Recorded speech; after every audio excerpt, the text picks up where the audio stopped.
राज्यातील सर्व शाखीय तैलिक समाजाच्या सर्वांगीण विकासाकरिता सक्रिय कार्यरत असलेल्या महाराष्ट्र प्रांतिक तैलिक महासभा अमरावती विभागाचा महामेळावा, प्रज्ञावंतांचा सत्कार व समाजातील गरीब, होतकरू, कष्टकरी महिलांना स्वयं उद्योगाकरिता शिलाई मशीन वाटप कार्यक्रम 3 ऑगस्ट 2025 रोजी दुपारी 1 वाजता मातोश्री विमलाबाई देशमुख सभागृह, गर्ल्स हायस्कूल चौक, अमरावती येथे मोठ्या थाटात संपन्न होत आहे। या भव्य दिव्य कार्यक्रमाचे उद्घाटन राज्याचे महसूल मंत्री व जिल्ह्याचे पालकमंत्री चंद्रशेखर बावनकुळे हे करणार असून या कार्यक्रमाचे अध्यक्ष महाराष्ट्र प्रांतिक तैलिक महासभेचे राज्य अध्यक्ष व माजी आमदार रामदास तडस हे भूषविणार आहेत, अशी माहिती पत्रकार परिषदेत देण्यात आली आहे।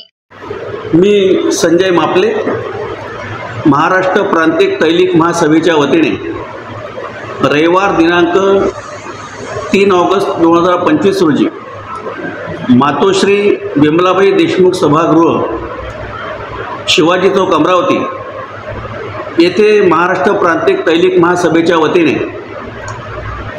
समाजातील प्रज्ञावंतांचा सत्कार समारंभ, कष्टकरी, गरीब आणि होतकरू आणि खऱ्या अर्थानं महिलांना रोजगार मिळावा याकरता शिलाई मशीनचे वाटप, त्याचप्रमाणे समाजातील विविध मान्यवरांचा, प्रज्ञावंतांचा, विविध क्षेत्रातील कार्य करण्याला समाजसेवकाचा या ठिकाणी सन्मान होणार आहे। या कार्यक्रमाला राज्यातील, विदर्भातील, समाजातील अनेक मान्यवर या ठिकाणी आपली उपस्थिती खऱ्या अर्थाने दर्शवणार आहे आणि हा राज्याचा, विदर्भाचा आणि अमरावतीचा महाराष्ट्र प्रांतिक तैलिक महासभेचा महामेळावा आहे असं या ठिकाणी सांगतो। धन्यवाद। अशोकभाई जोशी, विदर्भ न्यूज, अमरावती।